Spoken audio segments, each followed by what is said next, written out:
السلام عليكم، اهلا بيكم حبايبنا متابعين قناتنا. النهارده زي ما انتم شايفين كده عن البسبوسه. فاي حد البسبوسه فيها مشكله معاه، ما بتظبطش معاه، بتطلع منه ناشفه، يتابع معانا الفيديو النهارده وان شاء الله هيستفيد جدا. عملنا نوعين او صينيتين بسبوسه، صينيه ساده وصينيه حشيناها بجوز الهند من جوه، وكمان زيناها كده من بره بشويه جوز الهند. كان ممكن برضو تزينيها بفول، بس احنا النهاردة عملنا معاكم الصينيتين دول. لو انتوا بقى لسه جداد على القناة، ما تنسوش تشتركوا في القناة وتفعلوا الجرس عشان يوصلكم منا كل فيديو جديد ننزله. هنا بقى جبنا كيسين بسبوسة من الجاهزة، كوباية كبيرة زبدة، دي كوباية لبن رايب، عليها كوباية زبادي، البيكنج باودر، وده جوز الهند اللي هنضيفه لصينية من الاتنين. هناخد بقى اول حاجة كده الكيسين البسبوسة نفضيهم في الطبق بتاعنا. خدي بالك من طريقة العمل عشان فيها تركة كده هتفيدك بإذن الله. جربيها بالطريقة دي وإن شاء الله تشوفي النتيجة. يبقى نزلنا كيسين البسبوسة وحطينا عليهم كوباية الزبدة. لكل كيس هنحط معلقة صغيرة مليانة بيكنج باودر.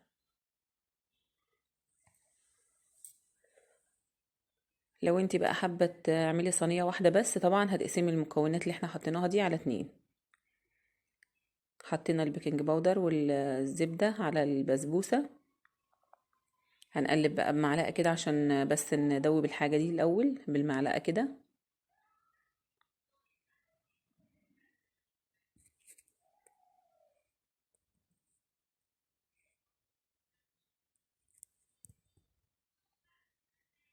أشيل بقى المعلقة، معلش الكاميرا كانت اتهزت. أشيل بقى المعلقة، ودي التركة اللي هتخلي البسبوسة بتاعتك تبقى تحفة معاكي برضو. نبست كده زي ما بنبست الدقيق بالزبدة، بنبست البسبوسة. نبستها يعني نفركها كده بين ايدينا عشان كلها تتغلف كويس من الزبدة.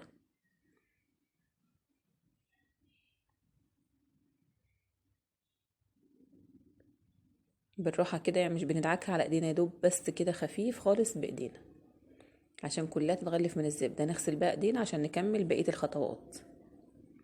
انا زي ما قلت لكم هستخدم لبن رايب، كوباية عليها كوباية زبادي. ممكن تستخدمي الزبادي بس، ولو عندك لبن رايب اعملي زي ما احنا ما عملنا كده، هتشوفي نتيجة جميلة. هقلب بقى الزبادي واللبن الرايب كده. لكل كيس بسبوسة يا اما كوباية زبادي، او كوباية، نص كوباية لبن رايب عليها نص كوباية زبادي للكيس البسبوسة الواحد. احنا هنا عشان دول كيسين حطينا كوباية لبن رايب عليها كوباية زبادي. بس انا المج بتاعي ده كبير، بياخد مجين من العادي. نخلط بقى كده بالمعلقة، ما نكترش يعني في التقليب، يا دوب بس ان المكونات تتجانس. بعد كده نصبها في القالب المدهون زبدة. انا هاخد طبعا تلتين الكمية لان الصينية دي كبيرة، فهاخد تلتين الكمية في الصينية دي.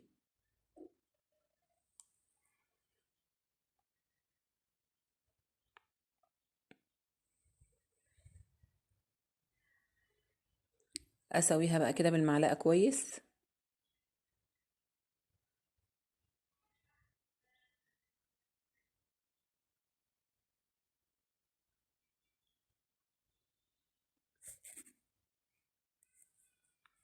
هنركن بقى دي على جنب ونجيب بقية البسبوسة بتاعتنا، نضيف عليها نص مج جوز الهند. لو عايزة مج كامل ضيفي، يعني بصراحة انا حطيت نص مج بس، طلعت تحفة، طلعت احلى من السادة بكتير. اللي بيحب جوز الهند يعني هتعجبه البسبوسة بجوز الهند قوي. فلما حبيناها قوي قلنا يا ريت كنت زودت جوز الهند كمان شوية، بس قلت المرة الجاية بقى ازوده. لو انتوا بتحبوا جوز الهند، لو حطيتي مج على الحاجات دي هيبقى جميل كمان. انا هنا استخدمت نص مج بس طلعت بصراحة تحفة، ومديها ريحة ومديها طعم كده، وقطمة لما بتيجي تقطميها تحفة. سويناها بقى، دلوقتي هندخل الصينيتين رف اوسط درجة حرارة متوسطة تقريبا نص ساعة، ممكن 25 دقيقة على حسب الفرن بتاعك. انت شوفيها لما تاخد لون خلاص كده تمام. نجهز بقى الشربات بتاعنا. كيس البسبوسة بياخد كوباية ونص سكر على كوباية ونص مية.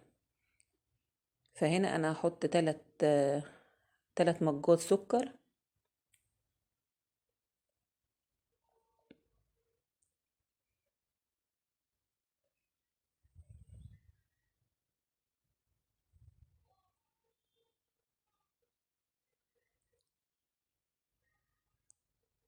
شربات البسبوسة نفس السكر نفس المية.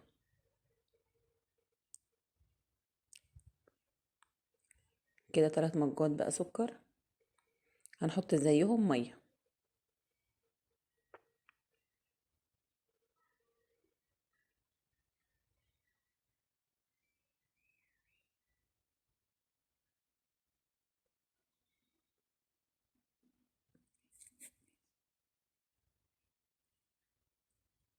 هنرفعهم بقى على النار، ولما يغلوا هنضيف ليهم عصرة ليمونة.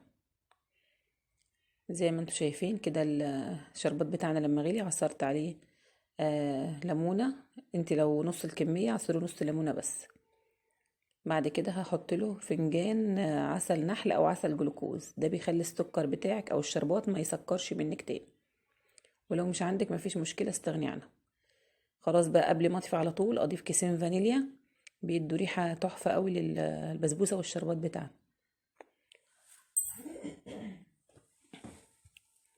البسبوسة اول ما تطلع من الفرن زي ما انتم شايفين خدت اللون الجميل واستوت. اول ما تطلع من الفرن هي سخنة والشربات سخن. البسبوسة لازم تتسقي هي سخنة والشربات كمان يبقى سخن. اول ما تطلع من الفرن كده زي ما انتم شايفين والشربات بتاعنا يكون سخن بنسقيها. انتم مش هتلاحظوا يعني ازاي هي بتشرب، يعني بس بسقيها كده لو ملاحظين. بس الكاميرا الصينية دي بعيد عن الكاميرا شوية، الصينية التانية هتبان لانها قدام الكاميرا، هتبان لكم ان البسبوسة ناجحة جدا، لانها اول ما بتنزلي الشربات بتشربه بكل سهولة، بتشربه بسرعة. ده دليل على ان هي هتطلع ناجحة معاكي وطرية.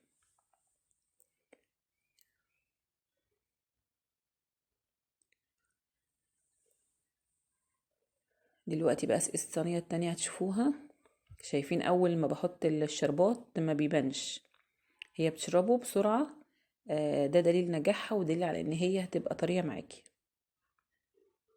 برضو لو انتي البسبوسة بتنشف منك ومقلقة، لما تخلصي ما تشربيها خالص بالسكر غطيها شوية. ده برضو لو انتي مش قادرة تظبطيها، انك انتي تغطيها بعد ما تسقيها، غطيها شوية هتلاقيها طريت معاكي وبقت تمام. وطبعا ما تخليش الشربات تقيل.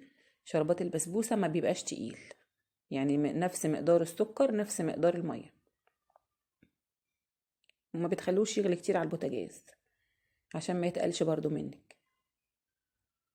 زي ما انتوا شايفين، عفوا، زي ما انتوا شايفين كده البسبوسة لما بسقيها من الشربات بتشرب بكل سهولة، والشربات بيختفي فيها على طول. بعد كده بتبدأ بقى يقل شربها للسكر او للشربات، بتبقى هي كده خلاص اكتفت.